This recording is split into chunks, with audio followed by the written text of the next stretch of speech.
اللہ الرحمن الرحیم لیکن اللہ یشہد بما انزل الیک انزلہ بعلمہ والملائکۃ یشہدون وکفی باللہ شہیدا۔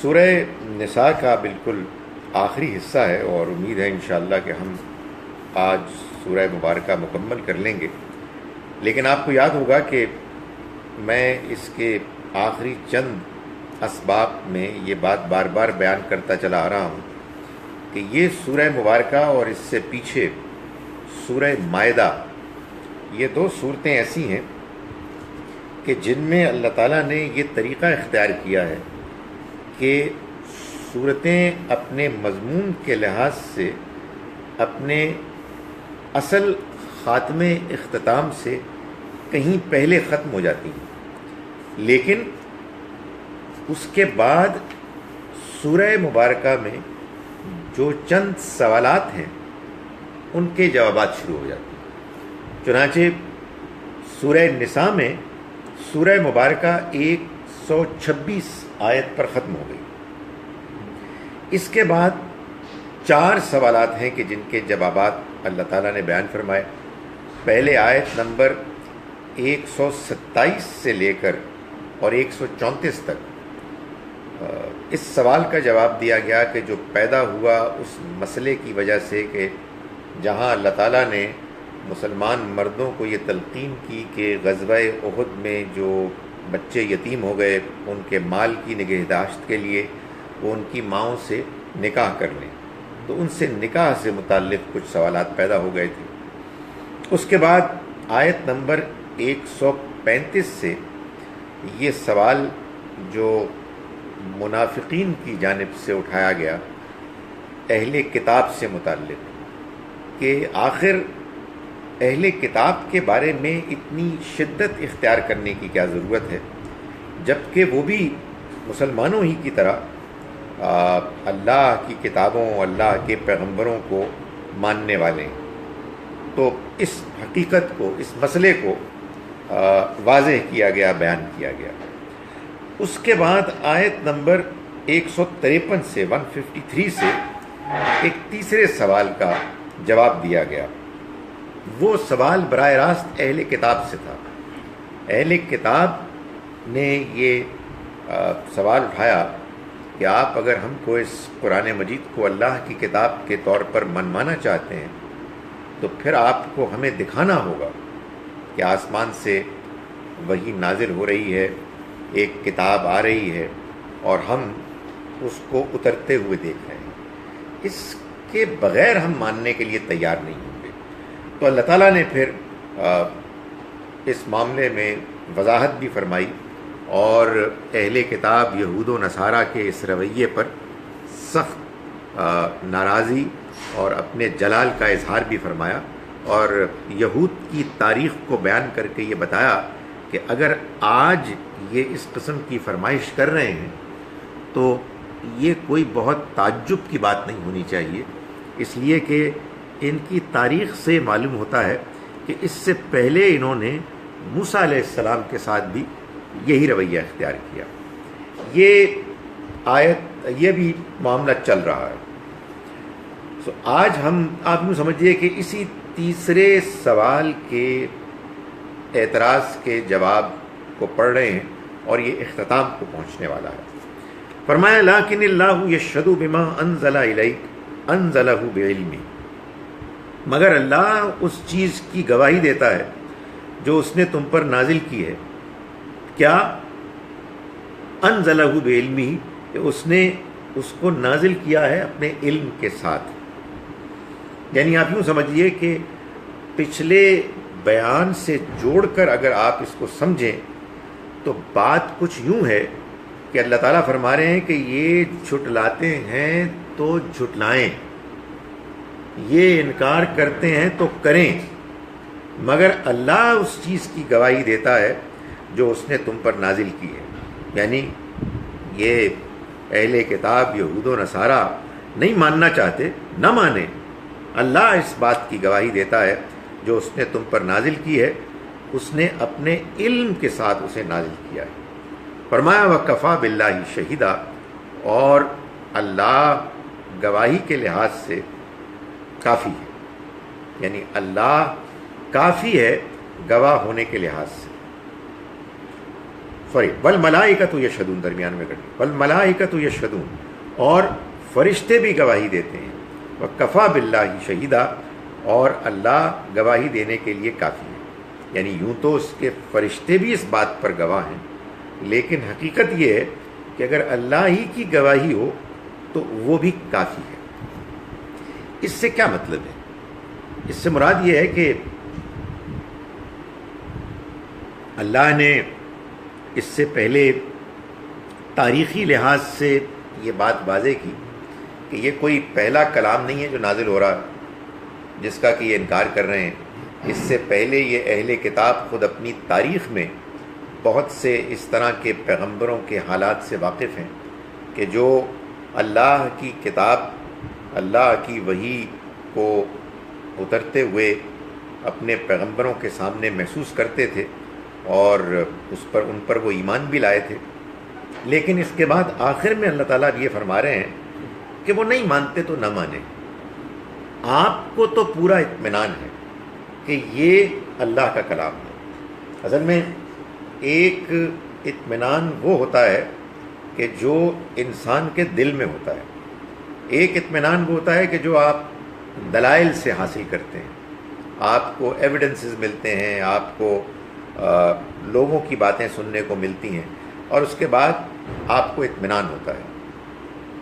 ہمارا اطمینان بھی ایسا ہی ہوتا ہے. ہم لوگوں کی باتیں سنتے ہیں، ہم لوگوں کی باتیں پڑھتے ہیں، ہم کچھ اپنے تجربات سے گزرتے ہیں، تو ہمیں اطمینان ہوتا ہے کہ جو بات ہمیں بتائی جا رہی ہے ٹھیک ہے. یہی ہمارا ایمان ہے. ہم صبح و شام غور و فکر بھی کرتے ہیں، اللہ کی نشانیوں کو بھی دیکھتے ہیں اور ایک درجے میں مطمئن ہوتے ہیں کہ یہ بات ٹھیک ہے. لیکن حقیقت ہے کہ بعض اوقات آدمی سے غلطیاں بھی ہوتی ہیں، بعض اوقات انسان کمزوریوں کا بھی شکار ہوتا ہے. یہ بھی ہوتا ہے کہ آپ مخالفین سے گفتگو کرتے ہیں تو آپ کے اندر کچھ کمزوری بھی پیدا ہو جاتی ہے. ابھی ہم یہ بات کر رہے تھے کہ ہم ہوتے ہیں، ہمارے بہت سارے ایتھیسٹ پیدا ہو گئے ہیں، دین دشمن پیدا ہو گئے ہیں، تو ان سے گفتگو کرتے ہیں، ان کی باتیں سنتے ہیں تو کبھی اپسیٹ بھی ہوتے ہیں، انسان ہیں. تو یہ یوں ہی چلتا ہے، یہ ایک آزمائش ہے، اس میں کبھی اتار ہوتا ہے، کبھی چڑھاؤ ہوتا ہے. لیکن پیغمبروں کا ایمان اس سے مختلف ہوتا ہے. انہیں جہاں سے اللہ کی طرف سے وحی ملتی ہے، فرشتوں کی جانب سے ان کو اللہ کا پیغام پہنچتا ہے، تو انہیں وہ اطمینان حاصل ہوتا ہے کہ جو کسی غیر نبی عام آدمی کو حاصل نہیں ہو سکتا. وہ ہر شک اور شبے سے بالا تر ہوتے ہیں. کوئی غیر نبی یہ دعویٰ نہیں کر سکتا کہ مجھ پر کچھ القاء ہوا ہے، میرے اوپر کوئی بات ایسی اللہ کی طرف سے وارد ہو گئی ہے، میں بھی کچھ حاصل کر رہا ہوں. اس میں غلطی بھی ہو سکتی ہے، وہ آدمی کے اپنے نفس کی کچھ خواہش بھی ہو سکتی ہے. بعض اوقات آدمی نیکی میں بھی غلط فہمی کا شکار ہو جاتا ہے. تو یہ بات کہ اللہ خود گواہی دیتا ہے، اللہ کے فرشتے گواہی دیتے ہیں، یہ بات اصل میں اس کیفیت کو بیان کر رہی ہے کہ جو کیفیت پیغمبروں کی ہوتی ہے، جس سے مراد یہ ہے کہ یہ سارے کے سارے مل کر اگر آپ کا انکار کر بیٹھیں، مخالفت پر اڑ جائیں، اس کے باوجود اللہ آپ کی گواہی کے لیے کافی ہے. اللہ کی طرف سے جو آپ کو اطمینان حاصل ہے وہ اطمینان آپ سے نہیں نکل سکتا. ظاہر ہے کہ اگرچہ کہ وہ انکار کر رہے تھے، اہل کتاب کے انکار سے کچھ کمزور مسلمان متاثر ہو رہے تھے، شاید مضبوط ایمان والے بھی بعض اوقات سوچتے ہوں کہ یہ کیا ہو رہا ہے. لیکن اللہ تعالیٰ نے یہ بتایا کہ پیغمبر کا معاملہ اس سے بالکل الگ ہے. ان کو جو اطمینان اللہ کی طرف سے گواہی حاصل ہے وہ بہت کافی ہے. ان الذین کفروا وصدوا عن سبیل اللہ قد ضلوا ضلالا بعیدا. یقیناً وہ لوگ کہ جنہوں نے انکار کیا اور اللہ کے راستے سے روکا، وہ بھٹک گئے ایک دور کی گمراہی میں۔ یعنی جو جرم ہے اصل میں وہ یہ ہے کہ لوگ نہ صرف یہ کہ نہیں مانتے بلکہ انکار کرتے ہیں، اور صرف یہی نہیں کہ انکار کرتے ہیں بلکہ آگے بڑھ کر لوگوں کو بھی روکتے ہیں۔ اس کو قرآن مجید بعض اوقات یوں بیان کرتا ہے کہ ان الذین کفروا وکذبوا بآیات اللہ، یقیناً وہ لوگ کہ جنہوں نے انکار کیا اور اللہ کی نشانیوں کو جھٹلایا، جھوٹ قرار دیا، اور یوں بھی بیان ہوتا ہے کہ انہوں نے اللہ کے راستے سے روکا، یعنی وہ ایگریسو ہو کے آگے بڑھ کر لوگوں کو اللہ کے راستے سے روکتے ہیں۔ فرمایا قد ضلوا ضلالا بعیدا، وہ تو دور کی گمراہی میں مبتلا ہو گئے۔ دور کی گمراہی میں مبتلا ہو گئے سے مراد یہ ہے کہ ایک قریب کی گمراہی بھی ہوتی ہے جس میں لوٹنے کا امکان ہوتا ہے۔ آدمی نہیں مانتا، وقتی طور پر بھٹکا ہوا ہوتا ہے، کچھ خواہش غالب ہوتی ہے، کچھ جوش جذبہ ہوتا ہے، کچھ تعصبات ہوتے ہیں، کچھ حالات ہوتے ہیں، لیکن آدمی بہت آگے نہیں گیا ہوتا۔ تو اللہ کی طرف سے بعض اوقات ایسے لوگوں کو کہ جو اپنے ایٹیچیوڈ رویے میں ٹھیک ہیں، ان کو واپسی کا موقع ملتا ہے، مگر یہ لوگ کہ جنہوں نے انکار کیا اور دوسروں کو بھی اللہ کے راستے سے روکا، وہ ایسی گمراہی میں بھٹک گئے کہ جو بہت دور کی گمراہی ہے۔ ان الذین کفروا وظلموا، یقیناً وہ لوگ کہ جنہوں نے کفر کیا اور ظلم کیا۔ ظلم کیا، یہ قرآن بالکل واضح ہے کہ اس سے مراد اپنی جانوں پر ظلم، یعنی وہ جان بوجھ کر انکار کر رہے ہیں، جان بوجھ کر گناہ کر رہے ہیں، اور اس کی وجہ سے قرآن کہتا ہے کہ وہ اپنے اوپر ظلم کر رہے ہیں۔ قرآن کا یہ بیان ہے کہ اس دنیا میں انسان کسی دوسرے انسان پر ظلم نہیں کرتا، اپنے اوپر ظلم کرتا ہے، اس لیے کہ آپ دوسرے انسان پر کیا ظلم کر سکتے ہیں؟ دوسرا انسان بھی مر جائے گا، آپ بھی مر جائیں گے، سب کا خاتمہ ہو جائے گا، اس کے بعد اللہ تعالیٰ حساب کتاب لے گا۔ جس نے زیادتی کی ہوگی وہ پکڑا جائے گا، جس کے ساتھ زیادتی ہوگی اس کو تو اللہ تعالیٰ کمپنسیٹ کرے گا، نوازے گا، اس کے ساتھ کیا ظلم ہوا؟ ظلم تو آپ کے ساتھ ہوا ہے کہ آپ نے اپنے آپ کو برباد کر دیا۔ یعنی جانتے بوجھتے ہوئے جب انسان کسی حق کا بھی انکار کرتا ہے، کسی حقیقت کی خلاف ورزی کرتا ہے، تو اصل میں وہ ظلم کرتا ہے، اور کس پہ کرتا ہے؟ اپنے آپ پہ کرتا ہے۔ تو قرآن مجید نے یہاں تو صرف ظلموا کہا ہے، لیکن بہت جگہ کہا ہے ظلموا انفسہم یا ظلم نفسہ، اس نے اپنی جان پر ظلم کیا۔ تو ظاہر ہے کہ جب قرآن نے اور جگہوں پر اس کی وضاحت کر دی تو ہم یہاں بھی اس کو ایسے ہی سمجھیں گے کہ ان الذین کفروا، یقیناً وہ لوگ کہ جنہوں نے جان بوجھ کر انکار کیا، وظلموا، اور اپنی جانوں پر ظلم کیا۔ لم یکن اللہ، نہیں ہے اللہ ایسا، لیغفر لہم، کہ وہ ان کو معاف کر دے، ولا لیہدیہم طریقہ، مگر اور نہ ہی ایسا ہے کہ ان کی رہنمائی کرے کسی راستے کی۔ وہ ایسا نہیں کہ ان کو معاف کر دے، اس کا مطلب کیا ہے؟ یعنی وہ ایسا نہیں کہ ان کو معافی مانگنے کی توفیق دے۔ یہ جو ہم کو اللہ تعالیٰ معافی مانگنے کی توفیق دیتا ہے، یہ اللہ کی طرف سے ہماری کیا مجال ہے کہ ہم غلطی کرنے کے بعد پچھتائیں؟ کبھی آپ نے غور کیا غلطی کرنے کے بعد پچھتانا یہ کوئی فار گرانٹیڈ نہیں ہے کہ آٹومیٹیکلی ہو جائے گا، سب کے ساتھ نہیں ہوتا۔ بعض اوقات بعض لوگ اتنے زیادہ غلط کام کرتے کرتے اس کے عادی ہو جاتے ہیں کہ اس کے بعد ان کو احساس ہی نہیں رہتا، احساس مر جاتا ہے، بلکہ احساس الٹ ہو جاتا ہے۔ میں بڑا خیر حیران نہیں، میری بیوقوفی ہے، مجھے نہیں بات اسٹرائک ہوئی، وہ میں نے ایک آدھ کو کوئی اپنا ٹویٹ تھا جس کو بھیج دیا تھا، اس پہ وہ فیملی لائف اور انلیجیٹمیٹ ریلیشن شپ پہ مجھے ایک ڈاکٹر صاحبہ نے برطانیہ سے، بڑی اچھی نیک خاتون ہے، انہوں نے مجھے کہا آج میسج بھیجا کہ یہ آپ نے میسج بھیجا ہے، بی کیئرفل اباؤٹ اٹ، یہ آپ ویسٹ میں بھی بھیج رہے ہیں. تو ویسٹ کے لوگ تو وہ ریلیشن شپ کے جو میوچول کنسنٹ سے ہوتی ہے اس کو انلیجیٹمیٹ نہیں سمجھتے، اور وہ اس پہ بہت غصہ کرتے ہیں. میں نے کہا اچھا جی ایم سوری، آئندہ میں کوئی اور انداز اختیار کر لوں گا.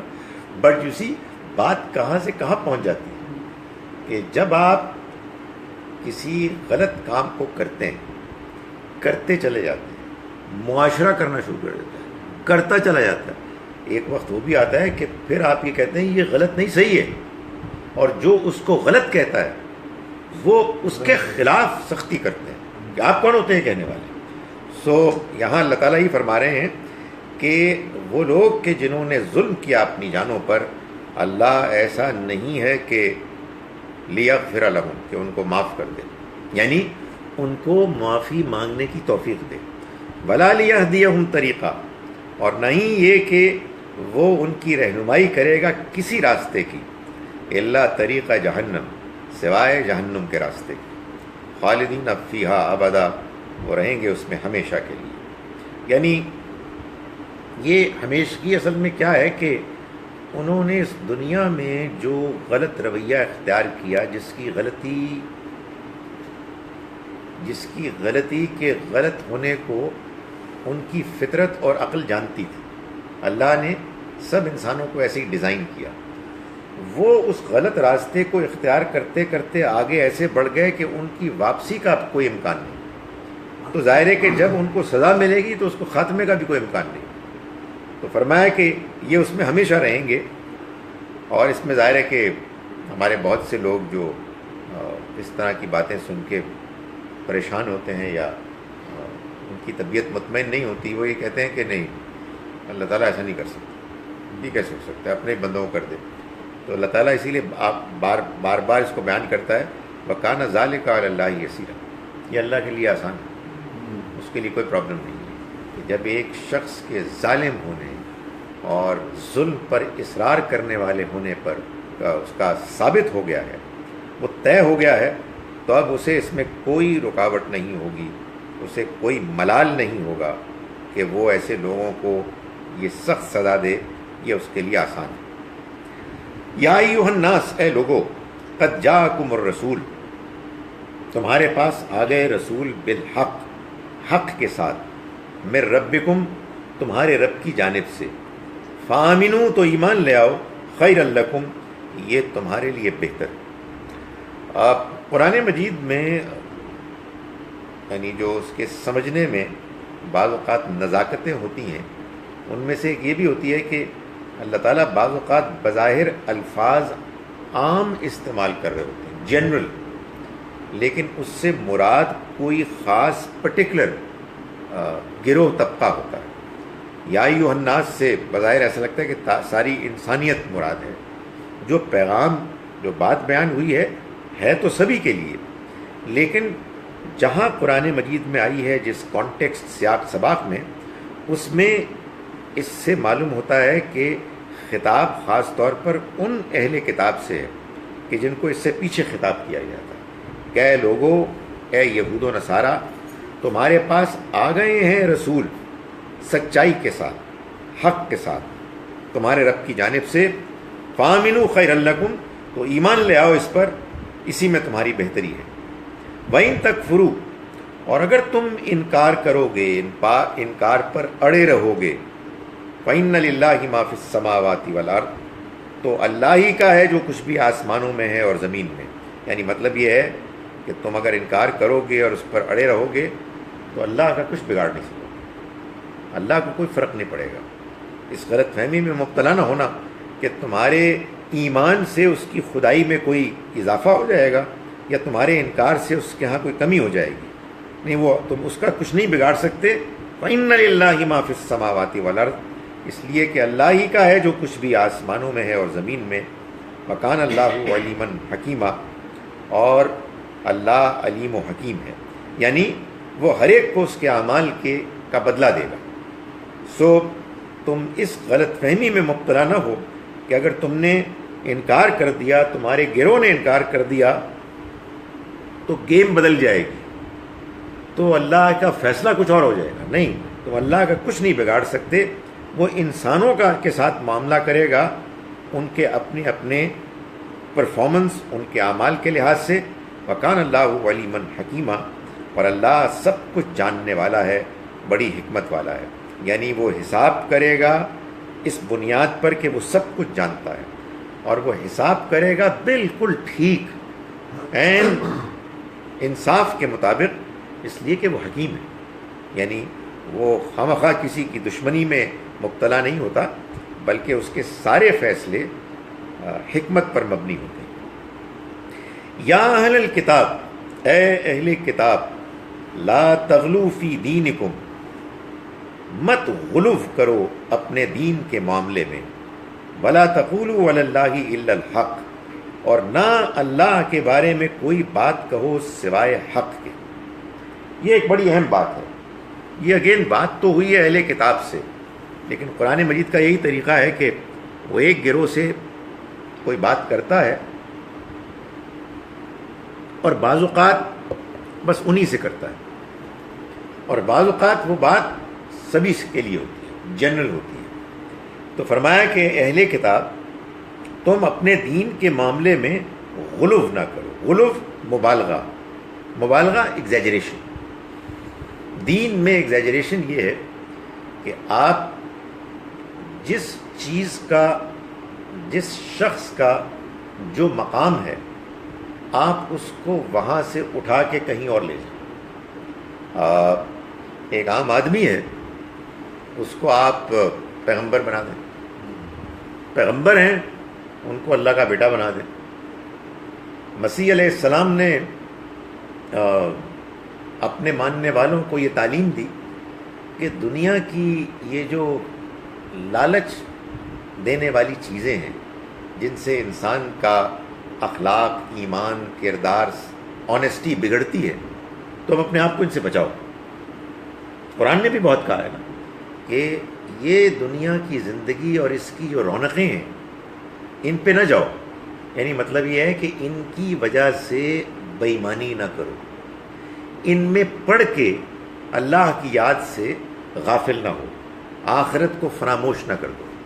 لیکن لوگوں نے کیا کیا، مسیحیوں نے، کہ اس کی بنیاد پر انہوں نے باقاعدہ ایک نظام بنا دیا خانقاہی ترک دنیا کا.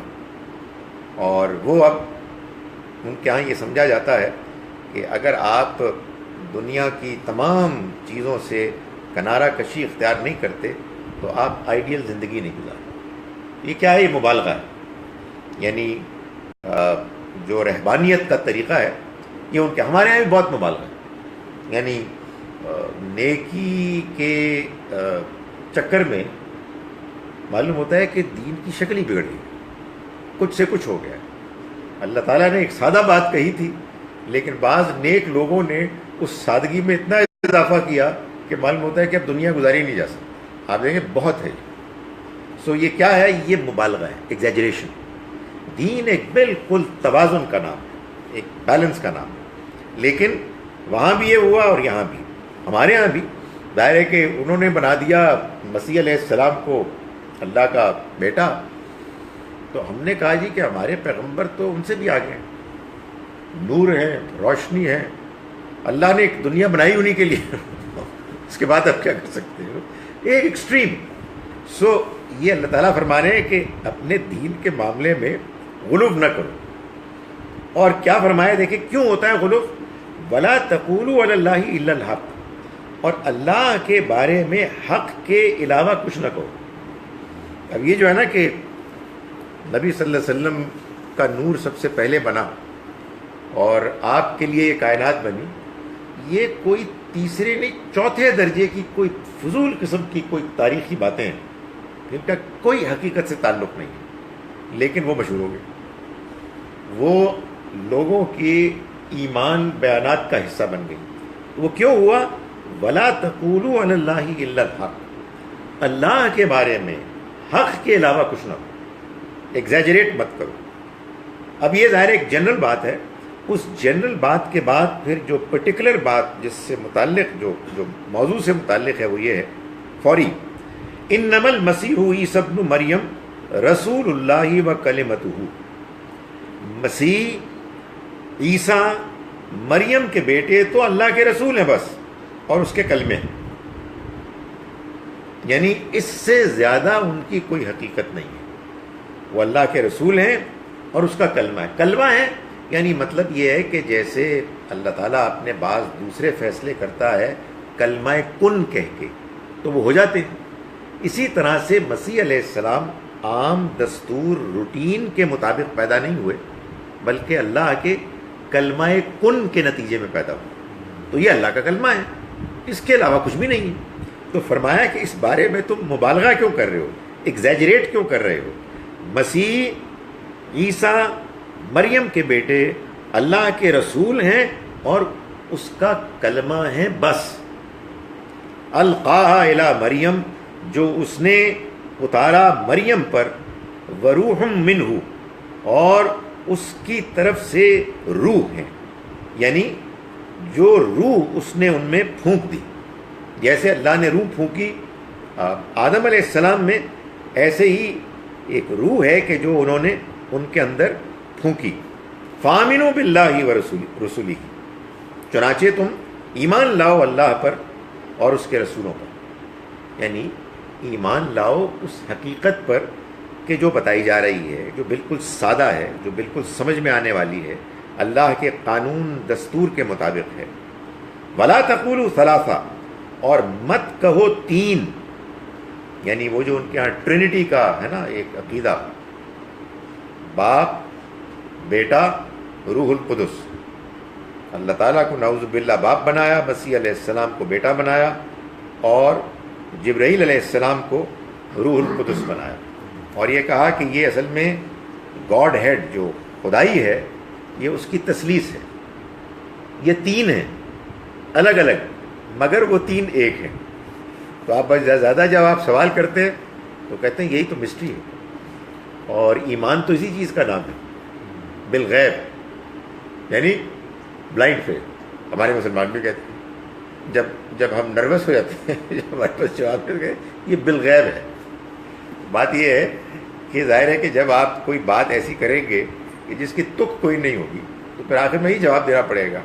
تو فرمایا ولا تقولوا، مت کہو ثلاثہ، تین، انتہوا خیر لکم، رک جاؤ، یہی تمہارے لیے بہتر ہے، یعنی اس سے باز آ جاؤ۔ انما اللہ الہ واحد، اللہ تو بس ایک ہی الہ ہے، سبحانہ، پاک ہے اس چیز سے وہ، ان یکون لہ ولد، کہ اس کی کوئی اولاد ہو، لہ ما فی السماوات و ما فی الارض، اسی کا ہے جو کچھ بھی آسمانوں میں ہے اور جو زمین میں، وکفیٰ باللہ وکیلا، اور اللہ معاملات کو دیکھنے کے لیے اللہ ہی کافی۔ یعنی یہ جو سینٹ پال نے مسیحیوں کے اندر تثلیث ٹرینٹی کا جو عقیدہ شامل کر لیا، اس کا کوئی تعلق اللہ کے پیغام سے نہیں ہے، اس کا کوئی تعلق مسیح علیہ السلام کی تعلیمات سے نہیں ہے۔ مسیح علیہ السلام نے تو اپنے آپ کو اللہ کا پیغمبر، اللہ کا بندے کے طور پر پیش کیا، ان کو اللہ نے پیدا کیا اپنے ایک خصوصی اہتمام کے ساتھ، کہ جس میں اس نے اپنے کلمہ کن سے ان کے وجود کے پروسیس کا آغاز کیا۔ اس کے سوا اور کوئی حقیقت نہیں ہے۔ اس بات کو مان لو، اللہ کو مانو، اس کے رسولوں کو مانو، اور یہ کہنا چھوڑ دو، باز آ جاؤ اس سے، اسی میں تمہاری بھلائی ہے۔ یہ جان لو کہ وہ ایک ہی الہ ہے، اور اس کے اندر کوئی کمزوری، کوئی عیب نہیں ہے کہ اسے اپنے ساتھ کسی اور کو سپورٹ کی ضرورت ہے۔ آسمانوں اور زمین میں جو کچھ بھی ہے سبھی اس کا ہے، اسی کی خدمت میں لگا ہوا ہے، اور ہر چیز کو دیکھنے کے لیے اللہ کافی ہے۔ تو اسے کسی ساتھی کی، کسی ایسے سسٹم کی ضرورت نہیں ہے کہ جس میں وہ ہو اور پھر اس کے کچھ مینیجرز ہوں، ایڈمنسٹریٹرز ہوں جو اس کو سپورٹ کریں۔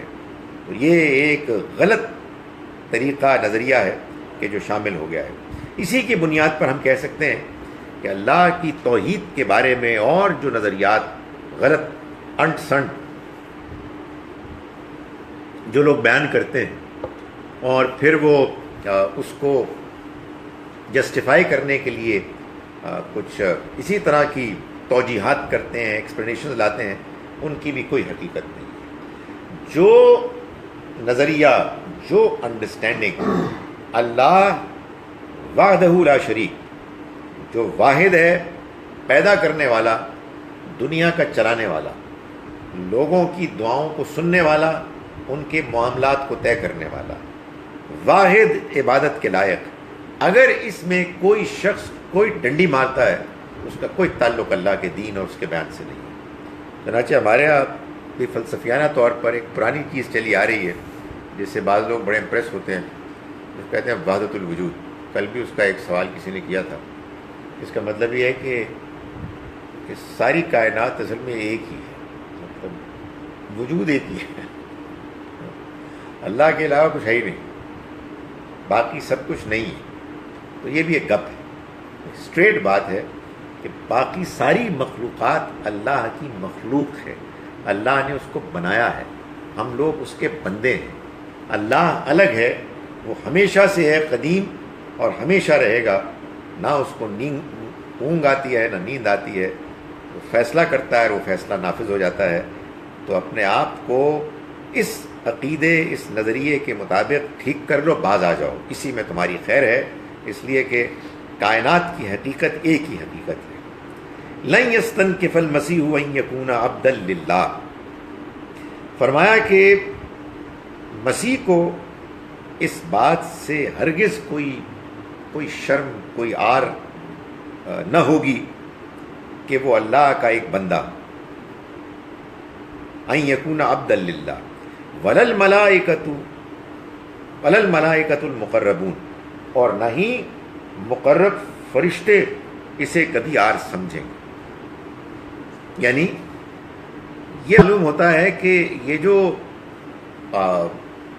لوگ کہتے ہیں نا اپنے پیغمبروں کے بارے میں کہ وہ اللہ کے بیٹے ہیں، یا وہ نور ہیں، یا انہی کے لیے کائنات بنائی گئی ہے، تو اصل میں کیا ہے؟ یہ تکبر ہے۔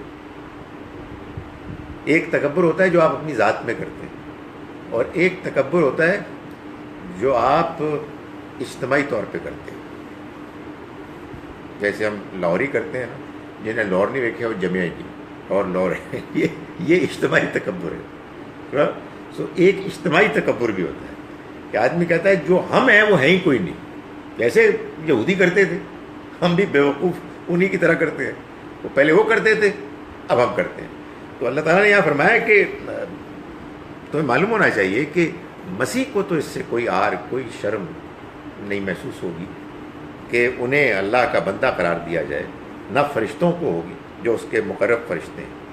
وَمَن يَسْتَنْكِفْ عَنْ عِبَادَتِهِ، اور اگر کوئی اللہ کی بندگی کو اپنے لیے عار سمجھے گا، وَيَسْتَكْبِرْ، ظاہر ہے اس کا مطلب کیا ہوگا؟ وہ تکبر کرے، اپنے آپ کو بڑا سمجھے گا۔ فَسَيَحْشُرُهُمْ إِلَيْهِ جَمِيعًا، تو وہ گھیر کر اپنے حضور میں ان کو اکٹھا کرے گا۔ یعنی مطلب یہ ہے کہ ان کو پکڑے گا اور کہے گا کہ تمہاری کیا مجال تھی، تمہاری کیا حیثیت تھی کہ تم اپنے آپ کو اس سے اونچا سمجھتے تھے، اللہ کے سارے بندے۔ تو یہ جو دین میں مبالغہ ہوتا ہے، یہ کیا ہوتا ہے؟ اصل میں ہم اپنے آپ کو بڑا کر رہے ہوتے ہیں، ہم اپنی شان بیان کر رہے ہوتے ہیں کہ جو ہمارے ہیں وہی بہترین ہے۔ میرا جو ہے نا، میرا ایک دوست ہے، وہ اس کی اچھی مثال ہے، ان کا جو بھی ہوتا ہے وہ بیسٹ ہوتا ہے۔ یعنی ان کا ایک دوست ڈاکٹر ہے، وہ دنیا کا بیسٹ ڈاکٹر ہے، ان کا کوئی فلاں ہے وہ بیسٹ ہے۔ سو یہ ایک ہے مبالغے کا ایک طریقہ کہ انسان جو ہے اپنی چیز کو، اپنوں کو سب سے بڑا قرار دے۔ اور اس میں ایک پہلو یہ بھی ہوتا ہے کہ پھر جو ان کا اپنا مقام ہے نا، اصل جو نارمل، نیچرل، وہ اس سے وہ انکار کرتے ہیں۔ تو اللہ تعالیٰ نے فرمایا کہ نہ میرے پیغمبر، نہ میرے فرشتے، نہ کوئی اور اس معاملے میں کوئی عار، کوئی شرم، کوئی اپنے لیے حتک محسوس کریں گے کہ ان کو اللہ کا بندہ قرار دیا جائے۔ اور جو تکبر کرے گا، جو اپنے آپ کو اللہ کی بندگی سے اونچا سمجھے گا، ان سب کو اکٹھا کر دیا جائے گا اس کے پاس سب کے سب کو. فَأَمَّا الَّذِينَ آمَنُوا وَعَمِلُوا الصَّالِحَاتِ، تو جہاں تک معاملہ ہے ان کا کہ جو ایمان لائے اور جنہوں نے نیک اعمال کیے، فَيُوَفِّيهِمْ أُجُورَهُمْ، تو وہ ان کو پورا پورا دے دے گا ان کا اجر، ان کا بدلہ. وَيَزِيدُهُمْ مِنْ فَضْلِهِ، اور وہ اپنے فضل سے زیادہ بھی عطا کرے گا. یعنی یہ اللہ تعالیٰ نے بار بار بیان فرمایا ہے کہ اس دنیا میں صحیح رویہ اختیار کرنے والے لوگوں کے لیے آخرت میں نہ صرف یہ کہ جو اچھے اعمال انہوں نے کیے، جو اچھا رویہ اختیار کیا، اس کی ویلیو کے مطابق ایکویولنٹ ان کو اجر ملے گا، بلکہ اللہ اپنے فضل سے زیادہ بھی دے گا، یعنی نوازے گا. جو وہ ڈیزرو نہیں بھی کرتے تھے وہ بھی وہ ان کو دے گا. فرمایا کہ وَأَمَّا الَّذِينَ اسْتَنكَفُوا وَاسْتَكْبَرُوا، اور رہے وہ کہ جنہوں نے اللہ کی بندگی کو اپنے لیے آر سمجھا، وَاسْتَكْبَرُوا، اور انہوں نے تکبر کیا، فَيُعَذِّبُهُمْ عَذَابًا أَلِيمًا، تو وہ ان کو عذاب دے گا ایک دردناک عذاب. وَلَا يَجِدُونَ لَهُم مِّن دُونِ اللَّهِ وَلِيًّا وَلَا نَصِيرًا، اور وہ نہیں پائیں گے اپنے لیے نہ کوئی دوست اور نہ کوئی حمایتی. یعنی وہ جب وہاں پکڑے جائیں گے تو اس کے بعد انہیں کوئی بچانے والا نہ ہوگا. اس دنیا میں یہ لوگ ایک دوسرے کو سپورٹ کرتے ہیں اور اسی چکر میں بعض اوقات گمراہی میں بہت آگے نکل جاتے ہیں. اس طرح کی جو مبالغہ آمیز باتیں ہوتی ہیں وہ زیادہ زوردار اور گرم جوشی کے ساتھ پبلک میں ہوتی ہیں، جلسوں میں ہوتی ہیں. عام انسان جو ہے نا اکیلے میں نہیں کرتا، سب مل کے کرتے ہیں، اس لیے کہ وہ ایک ماحول میں ایک جوش پیدا ہوتا ہے، ایک گرمی پیدا ہوتی ہے. تو اللہ تعالیٰ نے فرمایا کہ وہاں کوئی کسی کی مدد نہیں کر سکے گا. اور یہ جو تکبر کی بات کی گئی، حقیقت یہ ہے کہ یہ جو ہم کرتے رہتے ہیں نا آپس میں بحث، تبادلہ خیالات، تبادلہ دلائل، یہ بڑی نیچرل چیز ہے، یہ ضروری ہے. لیکن اس میں اللہ کے ہاں ہمارا آئی کیو نہیں ٹیسٹ ہو رہا ہوتا. اس بات کا امتحان نہیں ہوتا کہ کون اپنی دلیل کس خوبصورتی سے بیان کرے اور کون ہے کہ جو بڑا سادہ سا ہے. نہیں، جس چیز کا امتحان ہو رہا ہے وہ سچائی کو جاننے کی خواہش، عاجزی، انکساری، حق پسندی اور تکبر، ضد، اکڑ. آپ یہ دیکھیں گے کہ گفتگو میں دلائل کام آتے ہیں لیکن بالآخر کیا ہوتا ہے کہ بندہ پھنس جاتا ہے، ماننے سے انکار کر دیتا ہے. بلکہ میں نے تو یہ دیکھا ہے کہ یہ جو 2 اور 2 4 کی طرح کی حقیقتیں ہیں یہ تو دنیا میں کم ہوتی ہیں. باقی جو کچھ بھی ہے وہ اگر آپ کسی کو ثابت کر دیں تو ایسا نہیں ہے کہ وہ اعتراف کر لے گا، بہت زبردست کوئی بات کرے گا آپ کے سامنے، آپ کو چکر دے گا تاکہ آپ پکڑ ہی نہ سکیں. آپ یار یہ بھی تو ایک مسئلہ ہے. اس کا فیصلہ تو وہیں ہوگا اور ہم کسی کی نیت پر شک نہیں کر سکتے. اس لیے ہم تو اپنے آپ ہی کو دیکھیں گے، اپنی کمزوریوں پر نظر کریں گے. کوئی غلط زبان سے بات نکل گئی اس پر ہمیں اپنے آپ کو اپنی اصلاح کرنی چاہیے، ملامت کرنا چاہیے اپنے آپ کو. تو فرمایا کہ رہے وہ لوگ کہ جنہوں نے بندگی کو آر سمجھا اور تکبر کیا تو ان کو عذاب دے گا وہ ایک دردناک عذاب، اور وہ نہ پائیں گے اپنے لیے اللہ کے سوا نہ کوئی اس کے مقابلے میں نہ کوئی حمایتی اور نہ مددگار. یا ایھا الناس، اے لوگو، قد جاءکم برہان من ربکم، تمہارے پاس تمہارے رب کی طرف سے اب ایک برہان آ گئے. برہان یعنی حجت یعنی قرآن کے دلائل. وہ دلائل کہ جن دلائل کے آ جانے کے بعد اب تمہارے لیے بات کو سمجھنا مشکل نہیں رہا. وَأَنزَلْنَا إِلَيْكُمْ نُورًا مُبِينًا، اور ہم نے اتارا تمہاری طرف ایک نور واضح کر دینے والی ایک روشنی اتاری. یعنی ایک برہان ہے جو دلائل، اور ایک اس کے ساتھ وہ راستہ ہے کہ جس میں روشنی ہے، جس کو اختیار کر کے، جس پر عمل کر کے آپ اپنے اندر ایک چین اطمینان پاتے ہیں۔ تو اللہ نے یہ اہل کتاب کو بالخصوص آخر میں ایک مرتبہ پھر متوجہ کر کے فرمایا کہ دیکھو اے لوگو، تمہارے پاس ایک حجت آ گئی ہے تمہارے رب کی طرف سے، اور ہم نے نازل کیا تمہارے طرف ایک نور، ایک روشنی واضح۔ فَأَمَّا الَّذِينَ آمَنُوا بِاللَّهِ، تو جہاں تک معاملہ ہے ان کا کہ جو ایمان لائے اللہ پر، وَاعْتَصِمُوا بِهِ، اور انہوں نے اس کو مضبوطی سے پکڑ لیا، فَسَيُدْخِلُهُمْ فِي رَحْمَةٍ مِّنْهُ، تو وہ داخل کرے گا ان کو رحمت میں اپنی طرف سے، یعنی جو اس کی اپنی جانب آنے کی رحمت کا راستہ ہے اس کو ان کو داخل کرے گا، وَفَضْلٍ، اور اپنی عنایتوں کے آپ کہیے سائے میں داخل کرے گا، وَيَهْدِيهِمْ إِلَيْهِ صِرَاطًا مُسْتَقِيمًا، اور وہ ان کی رہنمائی کرے گا اپنی طرف سیدھے راستے کو دکھا کر۔ ظاہر ہے کہ دنیا میں جب ہم اللہ کے پیغام کو سمجھتے ہیں، اس کو اختیار کرتے ہیں، تو اس میں ہمارا مقصد یہی ہوتا ہے کہ ہم اللہ کو پالیں، ہم اللہ کی طرف مائل ہو جائیں اور اس کے بتائے ہوئے سیدھے راستے کو اختیار کر کے اس کی رضا کو حاصل کر لیں، اس تک پہنچ جائیں، یعنی اس کی رضا کو حاصل کر لیں۔ یہ جو جنت ہے اور اس کے انعامات ہیں، یہ اصل میں اس کی طرف سے اس رضا، اس راضی ہونے کے نتیجے میں اپنے انعام کا اعلان ہے۔ لیکن اصل چیز کیا ہے کہ اس کی طرف ہم سیدھے راستے کو اختیار کرنے کے نتیجے میں اس تک پہنچ جائیں۔ تو فرمایا کہ تم ایمان لے آؤ اللہ پر اور مضبوطی سے پکڑ لو اس کو، اس کے پیغام، اس کی ہدایت کو، تو وہ داخل کرے گا تم کو اپنی رحمت میں اور اپنے فضل کے سائے میں، اور رہنمائی کرے گا اپنی جانب سیدھا راستہ دکھا کر۔ یہ اب یوں سمجھیے کہ ایک بھرپور بات ہو گئی اہل کتاب کو ان کے اس سوال کے جواب میں کہ جو انہوں نے شرارت کے طور پر کیا تھا، انکار کرنے کے انداز میں کہ بھائی کوئی دکھاؤ گے کوئی چیز تو پھر مانیں گے، ایسے تھوڑی مانیں گے کہ آپ نے کہا کہ اللہ کی کتاب ہے تو ہم نے کہا جی ہم نے مان لیا، کوئی چیز اترتی بھی نظر آئے۔ تو اللہ نے ایک بھرپور آپ سمجھیے کہ زبردست زوردار ایک خطبہ بیان کر کے یہ واضح کر دیا کہ تمہارا یہ کہنا یہ بالکل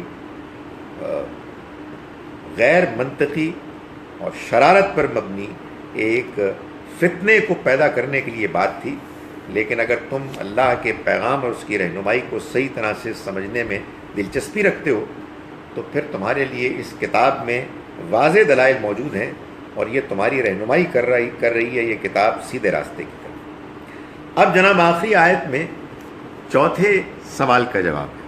میں نے آپ کو بتایا تھا نا کہ 4 مسئلے ہیں کہ جو سورہ مبارکہ میں آیت نمبر 126 کے بعد شروع، یہ چوتھا مسئلہ، اور ظاہر سارے مسائل سورہ مبارکہ سے متعلق ہے۔ ایسے ہی ہے جیسے کوئی تقریر کرتا ہے تو تقریر کے آخر میں سوال ہوتے ہیں اور سوال تقریر سے ریلیونٹ ہوتے ہیں، تو یہ سارے چاروں سوال جو ہیں جو اس بات اللہ تعالیٰ نے بیان فرمائی ہے اس سے متعلق ہے۔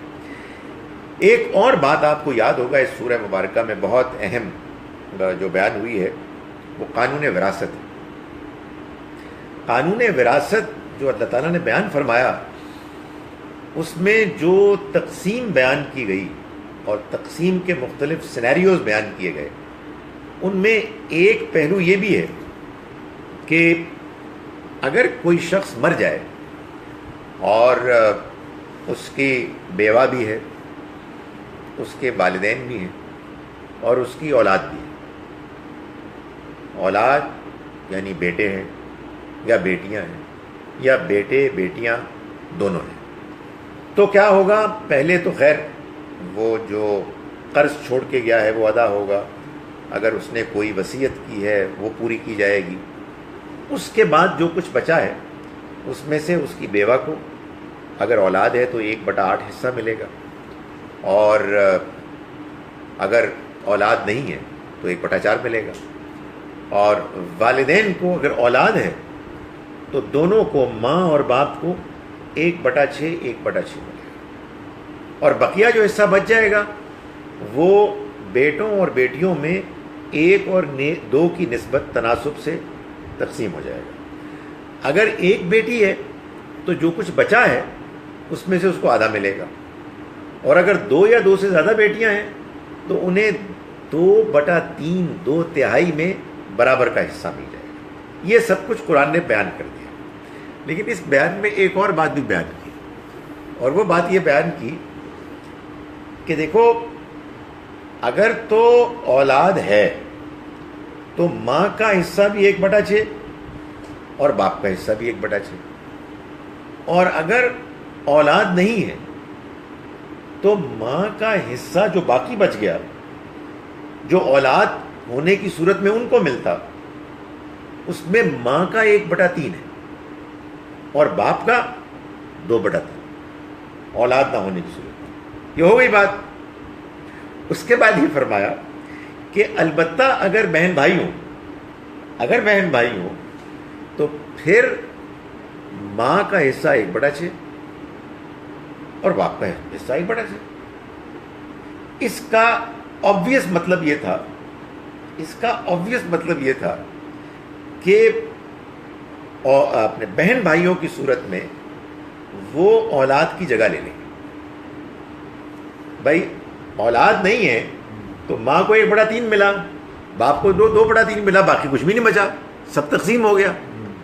لیکن اگر اولاد ہے تو ماں کو 1/6 باپ کو 1/6، بقیہ تقسیم ہوگا اولاد میں۔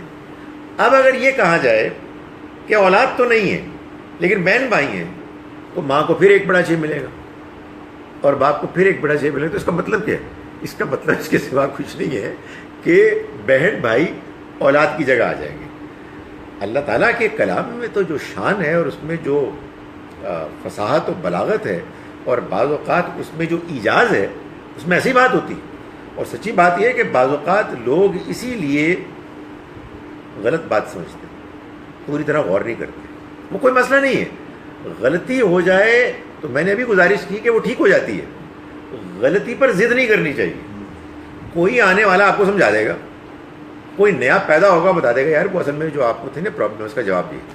تو جو حق پسند اوپن مائنڈیڈ ہوگا، یار تھینک یو ویری مچ، یار آپ نے کمال کر دیا، یہ تو باقی بات ہی نہیں سمجھ میں آ رہی تھی، یہ تو آپ نے ایک بہت بڑا مسئلہ حل کر دیا۔ لیکن جو ضد میں آ جاتے ہیں وہ کہتے ہیں تم ہوتے کون ہو، ہو آر یو؟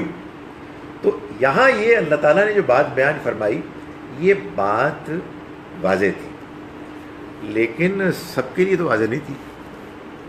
پھر کچھ لوگ تھے کہ جو کنفیوز تھے، تو اللہ تعالیٰ نے سورہ مبارکہ کے آخر میں اس کو واضح کر دیا۔ اس میں آل پرمیٹیشنز جو ہیں وہ ساری مینشنڈ ہیں کہ اس میں کچھ ہے کچھ نہیں ہے، آل سچویشنز؟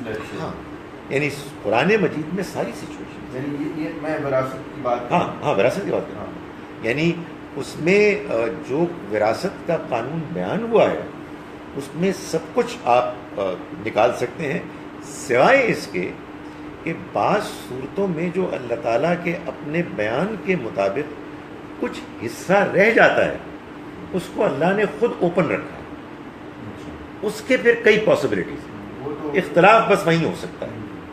تو اب یہاں فرمایا یستفتونک، وہ تم سے فتویٰ مانگتے ہیں، فتویٰ پوچھتے ہیں، کس چیز کا؟ یہ بھی آگے آ رہا ہے۔ قل اللہ یفتیکم فی الکلالہ، ان سے کہو کہ اللہ تمہیں کلالہ رشتہ داروں کے بارے میں فتویٰ دیتا ہے، یعنی تم سے جو سوال کیا جا رہا ہے اب اس کا جواب دے رہا ہے۔ کلالہ کے بارے میں میں نے آپ کو تب بھی بتایا تھا، اس کے عربی زبان میں 2 مفہوم ہوتے ہیں، ان میں سے ایک مفہوم ہے وہ رشتہ دار قریب کے جو ماں باپ، بیوی یا شوہر اور اولاد کے علاوہ، ان میں سب سے زیادہ تو قریب ترین تو بہن بھائی ہیں، لیکن اس کے علاوہ ماموں بھی ہیں، خالہ بھی ہیں، پھوپھی بھی ہیں، چچا بھی ہیں، یہ بھی سب کلالہ ہیں۔ تو وہ ایک ذکر وہاں آ چکا ہے لیکن یہاں اللہ تعالیٰ الکلالہ الف لام کے ساتھ کلالہ کا جو بیان ہے، اس میں ایک خاص کلالہ رشتہ دار ہیں، یعنی بہن بھائی. وہ آگے جو بات بیان ہو رہی ہے اس سے واضح ہو جائے گا. فرمایا ان امروم ہلاکا، اگر کوئی شخص مر جائے، لیس لہ ولد، اور اس کے اولاد نہ ہو، وہی بات جو میں نے بتائی تھی، وہ جو سینیریو تھا، ولہ اختن، اور اس کے ایک بہن ہو، فلہا نصف ما ترک، تو اس کا ہوگا آدھا جو اس نے چھوڑا، وہی ہوگا جو بیٹی کا ہوتا ہے. بیٹی اولاد نہیں ہے، ایک بہن ہے، تو بہن کا بھی اسی طرح سے آدھا ہوگا. وَهُوَ يَرِثُهَا، اور وہ اس کا وارث ہوگا. کون؟ بھائی. بہن کا اگر وہ مر جائے تو وہ پورے کا وارث ہوگا، جیسے بیٹا والدین کا پورا وارث بن جاتا ہے. تو فرمایا کہ وَهُوَ يَرِثُهَا إِن لَّمْ يَكُن لَّهَا وَلَدٌ، اگر اس کی اولاد نہ ہو. فَإِن كَانَتَا اثْنَتَيْنِ، پھر اگر وہ ہوں دو یا دو سے زیادہ. کون؟ وہ بہنیں. فَلَهُمُ الثُّلُثَانِ مِمَّا تَرَكَ، تو ان کے لیے ہوگا 2/3 اس کا کہ جو انہوں نے چھوڑا، وہی جو بیٹیوں کا ہوتا ہے.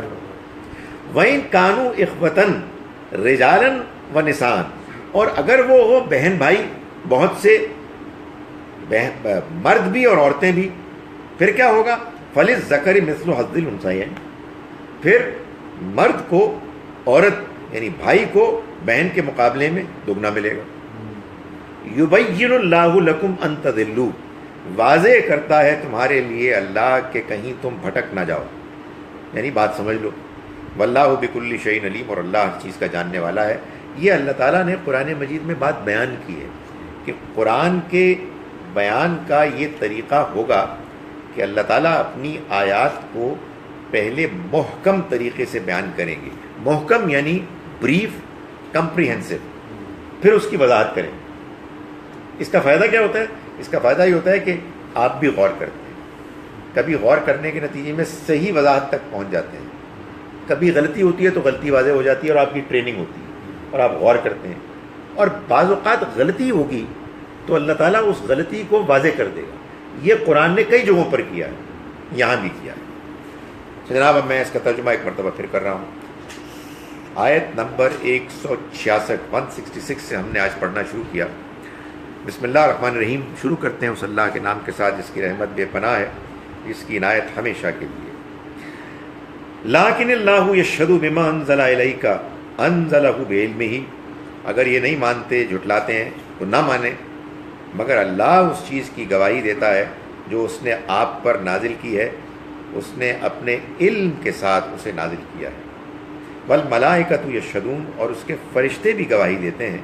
وکفیٰ باللہ شہیدا، اور اللہ ہی گواہی کے لیے کافی ہے.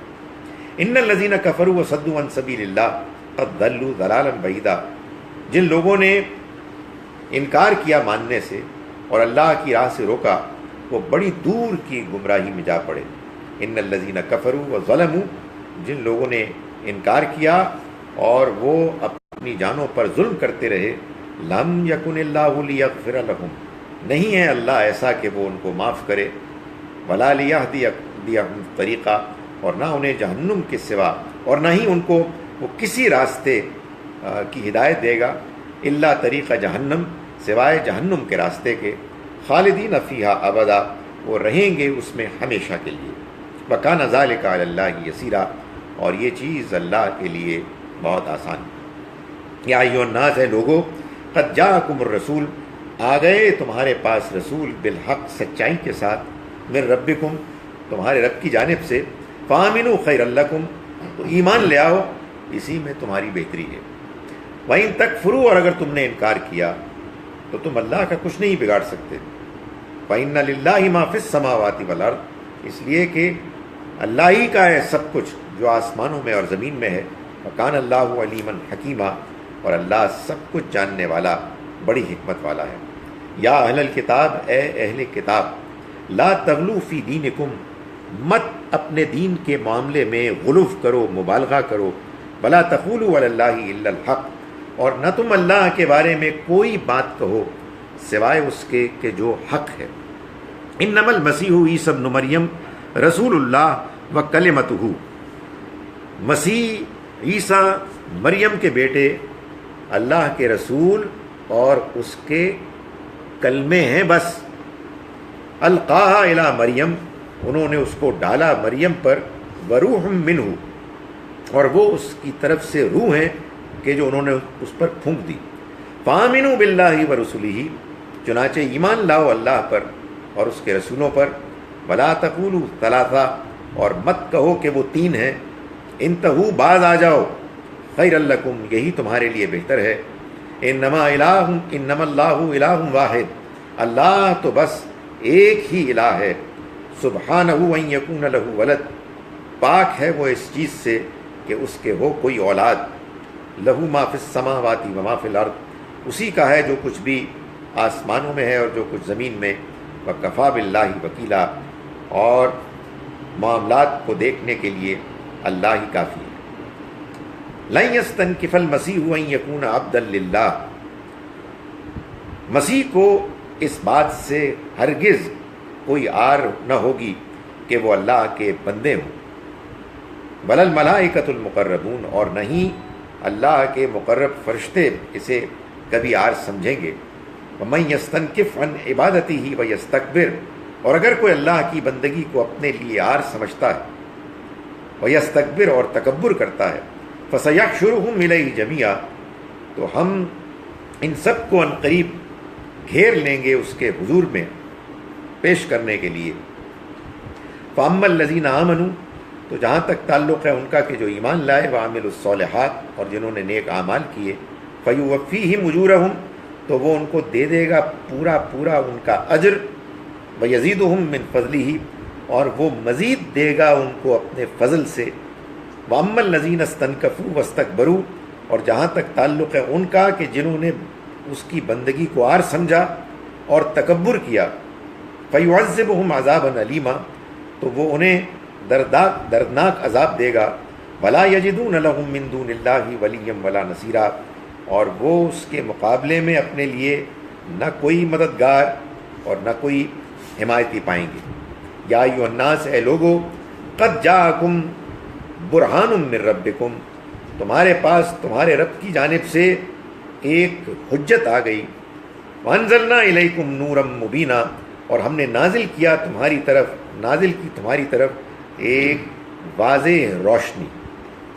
فاما الذین آمنوا باللہ، تو چنانچہ وہ لوگ کہ جو ایمان لائے اللہ پر سچا، واعتصموا بہ، اور اس کو مضبوطی سے پکڑا، فسیدخلہم فی رحمت منہ، تو وہ داخل کرے گا ان کو اپنی جانب سے رحمت میں، اپنی طرف سے رحمت میں، وفضل، اور اپنے فضل کے سائے میں، ویہدیہم الیہ صراطا مستقیما، اور اپنی طرف آنے کا سیدھا راستہ انہیں دکھا دے گا. یستفتونک، یہ تم سے فتویٰ مانگتے ہیں. قل اللہ یفتیکم فی الکلالہ، ان سے کہہ دو کہ اللہ تم کو فتویٰ دیتا ہے کلالہ رشتہ داروں کے بارے میں، یعنی بہن بھائیوں کے بارے میں. ان امرؤ ہلک، اگر کوئی مر گیا، لیس لہ ولد، ایسے کہ اس کی کوئی اولاد نہ ہو، ولہ اخت، اور اس کی ایک بہن ہو، فلہا نصف ما ترک، تو اس کا ہوگا، یعنی اس بہن کا ہوگا آدھا حصہ اس میں سے کہ جو اس نے چھوڑا. وہو یرثھا، اور وہ بھائی اس کے پورے کا وارث بنے گا. ان لم یکن لہا ولد، اگر مرنے والی اس کے ہاں کوئی اولاد نہ ہو. فإن کانت اثنتین، پھر اگر وہ بہنیں دو ہوں یا دو سے زیادہ، فلہما الثلثان مما ترک، تو ان کے لیے ہوگا 2/3 حصہ اس میں سے کہ جو اس نے چھوڑا. وإن کانوا اخوة رجالا ونساء، اور اگر وہ ہوئے بہن بھائی، بہت سے مرد بہت سی عورتیں، فللذکر مثل حظ الانثیین، تو پھر مرد کے لیے ہوگا حصہ عورتوں کے، یعنی بھائیوں کے لیے حصہ ہوگا بہنوں کے مقابلے میں دگنا. یبین اللہ لکم ان تضلوا، واضح کرتا ہے اللہ تمہارے لیے کہ کہیں تم بھٹک نہ جاؤ. واللہ بکل شیء علیم، اور اللہ ہر چیز کا جاننے والا ہے. اقول قولی ھذا واستغفر اللہ لي. سر، آپ کے جو وراثت کے قانون کے کلپس بھی بھیجے تھے، جی، بہت بینیفیشل رہا وہ سلسلہ. وہ ایک دعا ایک سیریز تھی الحمدللہ. اس میں آپ نے جو غلطی جو بہت زیادہ ہم سے پچھلے لوگوں کو لگتی رہی اس کا بھی آپ نے دلائل کے ساتھ بتایا. مجھے لگتا ہے کہ جو بات سمجھنا نہیں چاہ رہے لوگ وہ صرف جو دین کے اندر ان کو یہ خطرہ ہے کہ اس طرح کے کچھ اور امکانات پیدا کر دیے جائیں گے کہ کچھ اور باتوں کے سمجھنے میں بھی غلطی لگی ہے. حالانکہ اس غلطی کا جس کی طرف آپ بہت تحمل سے اشارہ کر رہے ہیں, اسی طرح امامتی صاحب بھی اور آپ ان کے استاد اور ان کے استاد بھی, سو صرف معاملہ یہ ہے کہ اس سے تو کوئی نقصان نہیں ہو رہا, یہ تو ایک بالکل فلاحی ایک معاشرتی مسئلہ ہے. اس کو درست کر لینے سے تو کوئی ایسی کوئی فتنہ یا کوئی فساد پڑنے کا کوئی امکان نہیں ہے, بلکہ ایک بڑی درستگی ہوگی. لیکن شاید لوگ اس سے اس لیے جھجک رہے ہیں کہ وہ یہ سمجھ رہے ہیں کہ اسی طرح کی کچھ اور باتیں بھی کریں گے اور پھر اس کے بعد یہ ایک نیا دین کی شکل نکالیں گے. کیا ایسا ہی ہے؟ میں تو سمجھ رہا ہوں. میرا خیال ہے یہ بات صحیح ہے آپ کی کہ اگر آپ ان کے پوائنٹ آف ویو سے اس کو ہمدردی سے سمجھیں تو اصل میں وہ یہ کہہ رہے ہیں کہ یہ آپ 1400 سال کے بعد جی دین میں اصلاح کرنے کے لیے کوئی نئے پیدا ہوئے, آپ کو کہاں سے یہ سرخاب کا پر لگ گیا, یہ حیثیت آپ کو کیسے مل گئی؟ ان کا یہ خیال ہے کہ یہ اگر ایسے ہی سلسلہ جاری رہا تو پھر تو ایک دروازہ کھل جائے گا گمراہی کا اور دین میں نئے نئے فتنے داخل ہو جائیں گے. میں لوگوں سے یہ کہتا ہوں کہ بعض اوقات یہ بڑی بے بسی ہوتی ہے. جیسے کبھی آپ کسی ایتھیسٹ سے بات کریں تو وہ بھی باہر سے پتھر مار رہا ہوتا ہے کہ دنیا میں سائنٹسٹ اکثر وہ ہے کہ جو خدا کو نہیں مانتے یا وہ کوئی دین سے وابستہ نہیں ہے. تو ان کو بھی ہم یہ کہتے ہیں کہ ذرا آپ خود داخل ہو کے دیکھ لیں, اس کا ہم آپ کو کیا جواب دیں. بالکل اسی طرح سے ان مذہبی لوگوں کو بھی ہم یہی دعوت دیں گے کہ بھائی یہ جو ہم مسئلہ بیان کریں اس کو سمجھ تو لیں. اگر سمجھنے کے بعد آپ یہ محسوس کریں ہم غلط بات کر رہے ہیں تو ہمیں واپس کر دیں, ہماری غلطی ہم کو آپ بیان کر دیں. لیکن یہ تو کوئی بات نہ ہوئی کہ آپ یہ کہیں کہ اگر ہم نے آپ کی بات مان لی تو پھر جو ہم نے بات ابھی تک مانی ہوئی ہے اور ہم نے ایک محل تعمیر کیا ہوا ہے وہ ٹوٹ جائے گا. تو مجھے بتائیں کہ عام طور پر انکار ہوتا کس وجہ سے؟ اسی وجہ سے ہوتا ہے کہ آپ کہتے ہیں ہماری ٹریڈیشن کو آپ خراب کر رہے ہیں. آباء و اجداد کے دین کو جو ہم نے اختیار کیا تھا آپ کہہ رہے ہیں وہ غلط ہے. آپ نے اپنی شکل دیکھی ہے, اس طرح کی باتیں ایسے ہی کرتے ہو, ایسے کرتے تھے, ایسے ہی ہوا تھا. تو بات یہ ہے کہ وہ دلائل ایک. دوسری بات مجھے آپ یہ بتائیں کہ آپ تو کمفرٹیبلی ہو گئے پیدائشی مسلمان اور آپ نے سب باتیں مان لی, وہ بیچارہ جو باہر سے آ رہا ہے اس کو آپ کیسے سمجھائیں گے؟ اس کو یہ بتانا پڑے گا نا کہ دین کیا ہے, اس کو اس کے سوالات کا جواب دینا پڑے گا. ویسے تو سچی بات یہ ہے کہ حقیقت یہ ہے کہ آپ کو بھی ایسے ہی سمجھنا چاہیے. یعنی ہم کو پہلے یہ سمجھنا ہے کہ یہ اللہ کا پیغام ہے, یہ اللہ کی کتاب ہے. مجھے یہ بات میری ماں نے بتائی, مجھے یہ بات میرے باپ نے بتائی, مجھے یہ بات میرے استاد نے بتائی. لیکن بھائی میرا استاد میرے ماں باپ کو عیسائی بھی تو ہو سکتے تھے, ہندو بھی تو ہو سکتے تھے. تو کیا یہ خود سے کوئی دلیل بنتی ہے کہ چونکہ میرے ماں باپ نے بتا دیا اور سارا ماحول یہی کہہ رہا ہے اس لیے بات ایسی ہے؟ حقیقت ابن کبیر میں ایسے تھا اور ایسا لکھا ہوا تھا, ایسے لکھا تھا, اور یہ بات جب اتنے 100 سال صدیوں سے ایسی تھی تو اب یہ نئی بات کیا انہوں نے دین میں نکالی؟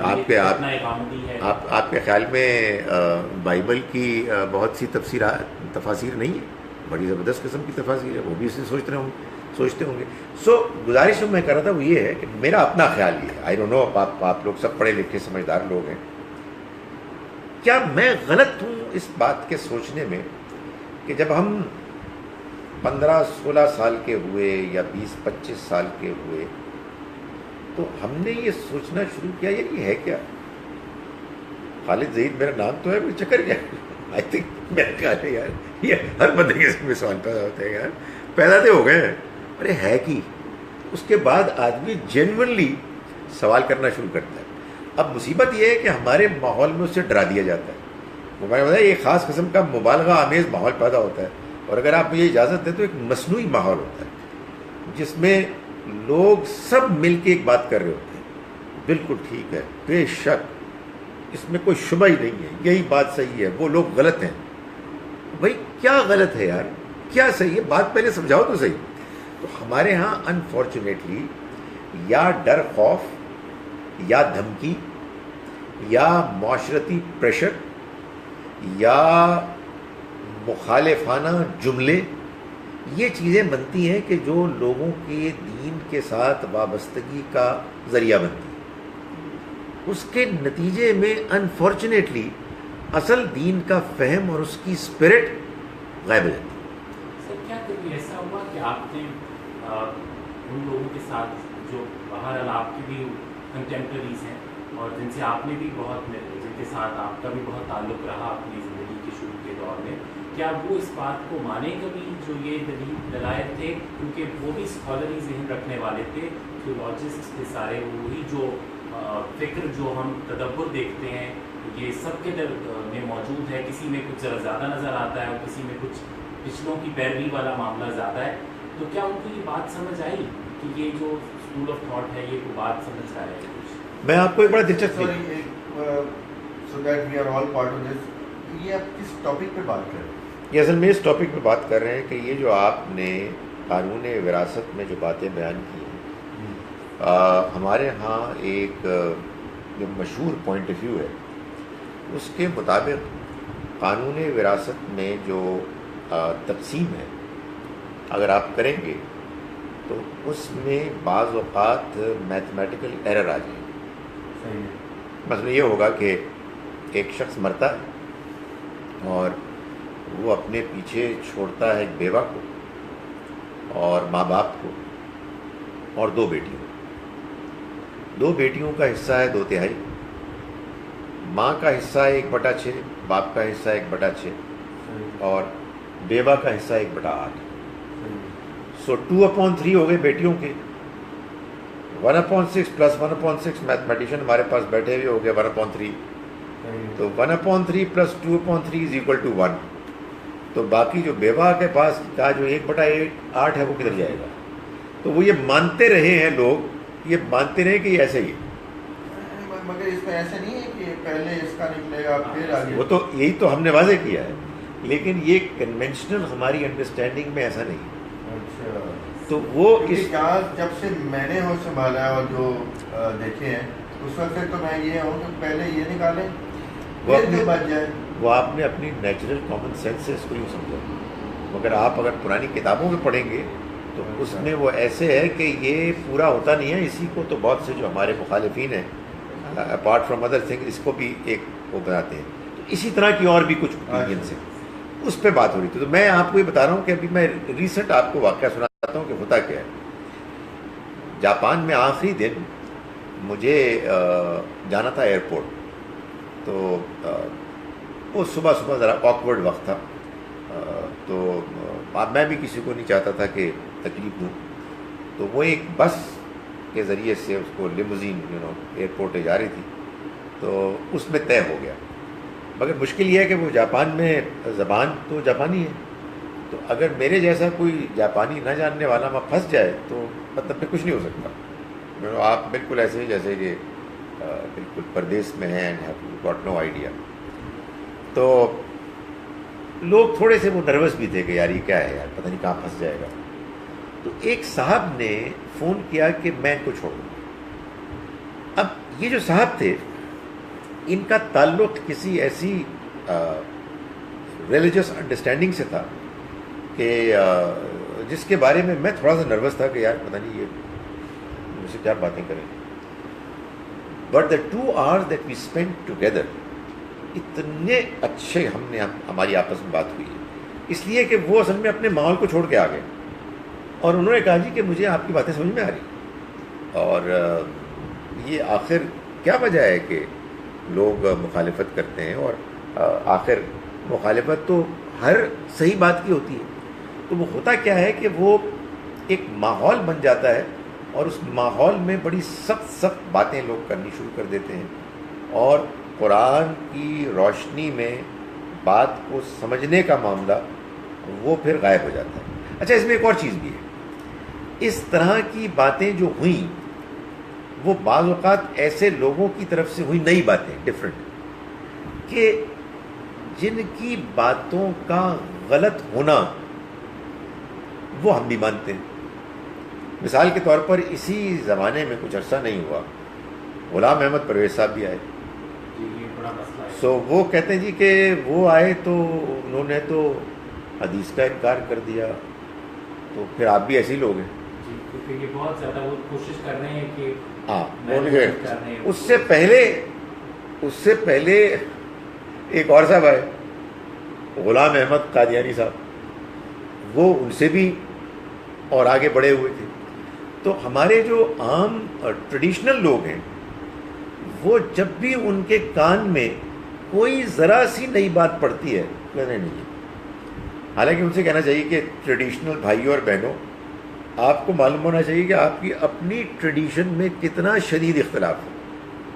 ایک ٹریڈیشنل دیوبندی ہے، ایک ٹریڈیشنل بریلوی ہے، ایک ٹریڈیشنل اہل حدیث ہے، ایک ٹریڈیشنل شیعہ ہے، تو یہاں کون سے اتفاقات ہیں؟ تو دین میں انسان کا ایٹیٹیوڈ یہ نہیں ہونا چاہیے کہ میں کس ٹریڈیشن کو بلانگ کرتا ہوں، اس کا ایٹیٹیوڈ یہ ہونا چاہیے کہ صحیح بات کیا ہے۔ جب تک صحیح بات سمجھ میں نہ آئے اس وقت تک آدمی کو ٹریڈیشنل نہیں ہونا چاہیے، لیکن جب آپ کو بات سمجھ میں آ جائے تو پھر آپ کے پاس چوائس کیا ہے سوائے اس کے کہ آپ وہ بات مانیں کہ جو آپ کو صحیح لگتی ہے۔ اور ان دا مین وائل جب کہ آپ ٹریڈیشنل ہیں، آپ ٹریڈیشن پر عمل کریں اور اپنے ذہن کو کھلا رکھیں، دوسرے کی بات کھلے ذہن سے سنیں اور اپنی بات دلائل سے نرمی کے ساتھ بیان کریں۔ اس کے سوا تو کوئی اور طریقہ ہے ہی نہیں، یہی طریقہ دین نے سکھایا ہے۔ ریلیشن سے ایک کوشچن میرے ذہن میں آیا تھا، ریسنٹلی میں بائبل پڑھا تھا کچھ عرصہ پہلے، جی the question is going to change the topic a little bit. اگر اس میں حضرت موسیٰ کا لیویٹس چیپٹر 13 ہے شاید، اس میں ہے اللہ تعالیٰ ایڈریس کر رہے ہیں حضرت موسیٰ کو، اور انہوں نے حلال اور حرام کا بیسکلی حرام جانوروں کا بتایا گیا کہ کون سے ہیں جو اب سے حرام ہوں گے۔ ان سے سب سے پہلا ذکر اونٹ کا ہے، اور اس کے بعد کچھ اور جانور ہیں، دو جانور اور یہ 3 جانور، اور دماغ کے اینڈ میں سور کا ذکر ہے۔ تو مائی کوشچن از کہ از کیمل اسٹل حرام فار جوز؟ نہیں، وہ دیکھیں قرآن مجید نے سورہ آل عمران میں اس بات کو واضح کیا ہے کہ یہ اصل میں یعقوب علیہ السلام کا اپنا ایک مزاج تھا جو لوگوں نے سمجھا کہ یہ بھی دین ہے۔ جیسے ہمارے ہاں بھی کرتے ہیں نا لوگ کہ نبی اکرم صلی اللہ علیہ وسلم نے کھجور سے روزہ کھولا تو لوگوں نے اس کو دین بنا دیا۔ ظاہر ہے ایک علاقے کا، ایک زمانے کا ایک طریقہ تھا، آپ کے پاس جو کچھ میسر تھا آپ نے اس کو اختیار کیا، آپ کو بعض چیزیں پسند تھیں، بعض نہیں پسند تھیں۔ تو یعقوب علیہ السلام کو اونٹ کا گوشت آپ سمجھے سوٹ نہیں کرتا تھا یا آپ کے ٹیسٹ کے مطابق نہیں تھا تو آپ نہیں کھاتے تھے۔ تو وہاں سے یہودیوں کے ہاں پہلے یہ بات آئی کہ نہیں یار ہمیں بھی نہیں کھانا چاہیے۔ تو چونکہ آپ کو معلوم ہے نا کہ تورات اور انجیل اپنی اوریجنل شکل میں نہیں ہے، تو وہ جو ان کی ٹریڈیشن میں تھی وہ پھر تحریر میں بھی آ گئی۔ ورنہ قرآن نے اس زمانے میں جو عریبین پیننسلا میں جو تورات تھی آج سے 1450 سال پہلے، اس میں یہ نہیں لکھا ہوا تھا۔ چنانچہ آج بھی آپ دیکھیں قرآن یہ کہتا ہے کہ ان سے کہو کہ قل فاتوا بالتورات، ان سے کہو لے کے آؤ تورات، فتلوہا، اور اس کو پڑھو اگر تم واقعی سچے ہو۔ یعنی اس طرح کی کوئی چیز حرام نہیں۔ ایک سوال میرا کہ آپ نے اس ٹاپک پہ یہ کہا تھا کہ جو نبی ہیں ان کو بیسکلی الہام اور یا تھرو فرشتہ وحی جو ہے یہ انفارمیشن آتی ہے، اس میں اور کسی کو یہ اس طرح سے انفارمیشن نہیں آتی، تو تصوف میں جو کشف کا جو ذکر ہے اس کی کیا ریالٹی ہے؟ دیکھیں یہ تو انہی سے پوچھنا چاہیے، کیونکہ 2 طرح کی چیزیں ہوتی ہیں۔ ایک یہ کہ بعض اوقات آپ کو کسی فیلڈ میں ناٹ جسٹ ان ریلیجن بلکہ دنیا میں اور بھی جو علوم ہیں جس میں آپ ریسرچ کرتے ہیں، غور و فکر کرتے ہیں، تو اس میں جو آپ کو بات سمجھنے اور پانے کا پروسیس ہے، اس میں ایک تو بالکل سمپل وہ لینئر پروسیس ہوتا ہے کہ آپ اس کو چلتے ہیں اور ایک سے دوسرا اور دوسرے سے تیسرا لاجیکلی نکل رہا ہوتا ہے، ایک سیکوینس میں پہنچ رہا ہوتا ہے۔ اور بعض اوقات کیا ہوتا ہے کہ آپ ایک جگہ جا کے رک جاتے ہیں، جیسے کہ دیوار کھڑی ہو گئی ہے، ایک ڈیڈ لاک آ گیا ہے۔ اس طرح کی جو صورتیں ہوتی ہیں اس میں بعض اوقات کہتے ہیں، اور معلوم نہیں آپ اس میں کوئی اور روشنی ڈالیں مزید، کہ سائنٹسٹ بھی بعض اوقات یہ بتاتے ہیں، شاعر بھی بتاتے ہیں اور لوگ بھی، کہ وہ اپنی ایک نیچرل لاجیکل جو ایک سیکوینس میں بات چل رہی ہوتی ہے سوچ کی، وہ جب رک جاتی ہے اور وہ کائنڈ آف تھک جاتے ہیں آن دا ورج آف گیونگ اپ، کہ اچانک ان کو کوئی، جس کو ہم کہتے ہیں نا اپنی زبان میں آمد ہوتی ہے، سم تھنگ اسٹرائکس دیم، تو معلوم ہوتا ہے کہ اسی طرح کی کوئی چیز ہے کہ جو بعض لوگوں کو ایسے ہوتی ہے، جو کسی کے ساتھ بھی ہو سکتی ہے، اینڈ اس میں کوئی آدمی کو بہت زیادہ ریلیجسلی ڈیووٹیڈ ہونے کی بھی ضرورت نہیں، اپنی فیلڈ کا ماہر ہونا چاہیے۔ ایک تو یہ پہلو ہے۔ دوسرا پہلو یہ ہے کہ سچی بات یہ ہے کہ مذہب کے معاملے میں بھی اور ادروائز بھی آپ اگر کوئی بہت شدید خواہش رکھتے ہیں تو کبھی کبھی آپ کو اس کے خواب آ سکتے ہیں، اور کیا عجب کہ وہ خواب آپ کو کھلی آنکھوں سے بھی آ جائے۔ اس کا بھی انکار نہیں کیا جا سکتا کہ جیسے فرشتے ہیں ویسے ہمارے لیے، تو میں ایک سمجھانے کے لیے کہہ رہا ہوں، فرشتوں ہی کی طرح غیب میں رہنے والی ایک مخلوق ہے جنات۔ How can we distinguish between the two? ہم تو نہیں کر سکتے۔ تو یہ بات کہ جنات فرشتوں کا دھوکہ دے کے انسانوں کو کچھ القاء کرتے ہیں، it is very much a possibility. یہ قرآن سے معلوم ہوتا ہے، چنانچہ قرآن نے اس بات کو بیان کیا کہ یہ شیطان کا کلام نہیں ہے۔ شیطان کے کلام سے مراد وہی کہ جنات لے اڑ کے آتے تھے اور وہ ڈال دیتے تھے۔ تو یہ دوسری سورس ہے۔ تو اب دیکھیں، ہمارے دین میں قرآن ہے، سنت ہے، اور قرآن اور سنت کی فٹ نوٹ وضاحت حدیث ہے۔ یہ ہمارا کل دینی لٹریچر ہے، بس اس میں کشف نام کی کوئی چیز نہیں۔ یہ الگ سے بہت عجیب ہے، وہ آپ بالکل بات کر رہے ہیں کہ جو ہمارے ہی بھائی ہیں، جو دینی بھائی ہیں ہمارے، اور بالکل ہمیں اسی سوچ کے ساتھ جب میں دیکھتا ہوں کہ خالی ہم کبھی ذکر کرتے ہیں تو ہم اہل تشریحوں کے بہت خلاف ہوتے ہیں۔ پچھلے دنوں ہم بہت ساری باتیں چرچا کرتے ہیں کہ یہ بہت غلط کرتے ہیں، تو میرے تو دل میں صرف ایک ہی بات خیال آتی ہے کہ غلط تو ہمارے اہل سنت جن کو گروپ کہتے ہیں ان کے درمیان بھی بہت کچھ ہے۔ 11ویں شریف اور حضرت غلام قادر جیلانی، غوث اعظم، ان کے نام سے بہت کچھ ہوتا ہے، اور درمیان میں پوری کا پورا وہ جو سلسلہ ہے جو صحابہ کرام کا وہ سب حذف ہو جاتا ہے، اور ڈائریکٹلی نبی پاک صلی اللہ علیہ وسلم کے قلب سلیم سے ان کا تعلق جوڑ دیا جاتا ہے، اور کہا جاتا ہے کہ بس سب کچھ خدائی ان کو مل گئی، اس کے بعد ان کے حکم سے سب کچھ ہوتا ہے۔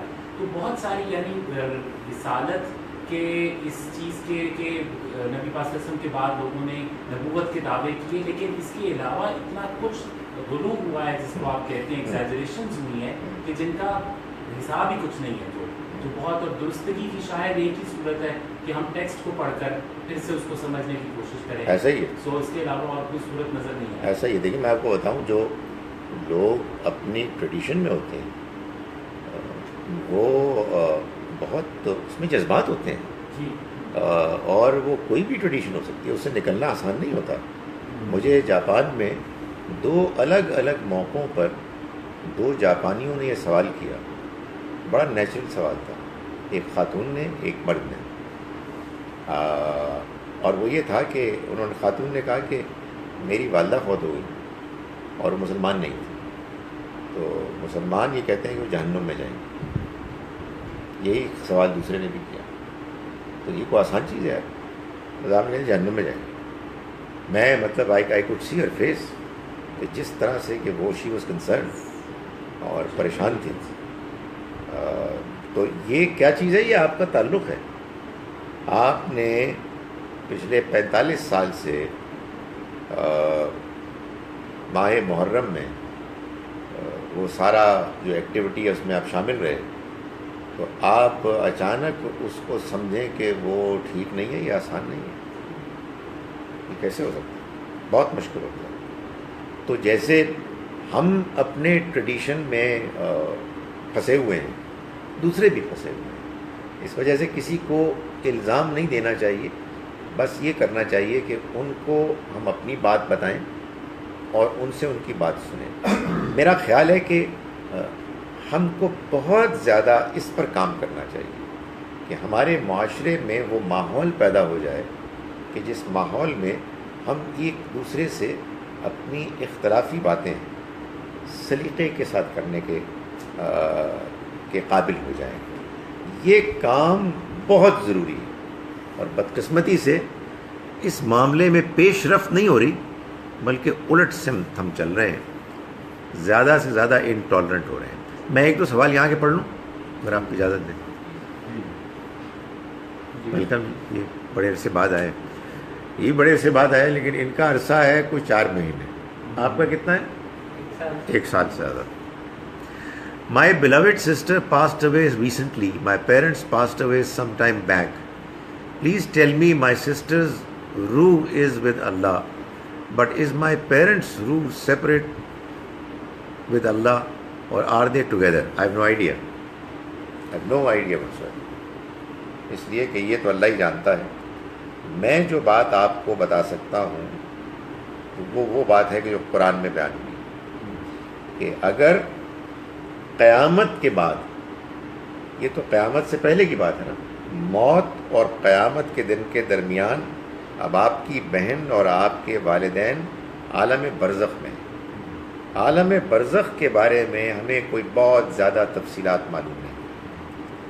یہ میں آپ کو کانفیڈنٹلی بتا سکتا ہوں کہ قیامت کے بعد اگر آپ کے والدین، آپ کی بہن اور آپ باقی رشتہ دار یہ بیئر منیمم لیول پر بھی پاس ہو گئے، کوئی زیادہ نمبر لے کے اور کوئی بالکل سادہ پاس پرسنٹیج پر، تو اللہ تعالیٰ سب کو جنت میں اکٹھا کر دے بغیر اس کے کہ کسی کے عمل اور اس کے نتیجے میں کوئی کمی آئے۔